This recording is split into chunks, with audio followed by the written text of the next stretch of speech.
प्रवासी भारतीय दिवस निमंते पुलिस छाउनी रे परिणत होईछि राजधानी।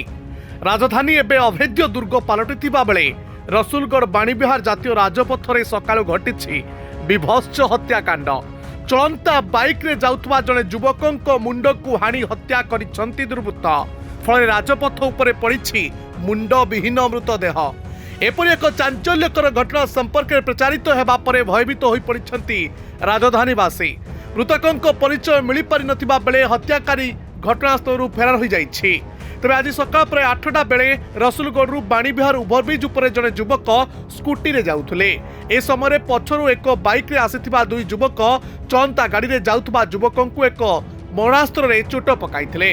फळे तांको बेक मुंडरू अलगा होई तळे पड़ी जाइथिला ओ घटनास्थल रे तांको मृत्यु होइथिबा खबर आसुछि। एक मुंडविहीन मृतदेह राजपथ रे पड़िथिबा खबर पाई तुरंत पुलिस सेठारे पहुंचीथिला। पुलिस घटनास्थल मृतदेह और गाड़ी जबत करथिबा बेले युवकंक परिचय मिल पारिनी। साइंटिफिक टीम पहुंची तदंत आरंभ करिसंती। तबे किए ओ काहेकि एपरि विभत्स हत्याकांड घटाइला एहा पछर कारण कोन ताहार तदंत आरंभ करिछि पुलिस। सीसीटीवी फुटेज आधार रे पुलिस अभियुक्त को खोजबाकू प्रयास आरंभ करिछि। भुवनेश्वर रे आज प्रवासी भारतीय सम्मेलन अनुष्ठित हेबाकू जाउथबा बेले एभली घटना निश्चित भावे पुलिस रो सुरक्षा व्यवस्था उपरे एक बड़ प्रश्नवाची सृष्टि करिछि। Bureau report Dinlipi live. Dinlipi live को एबे ही लाइक शेयर सब्सक्राइब करंतु।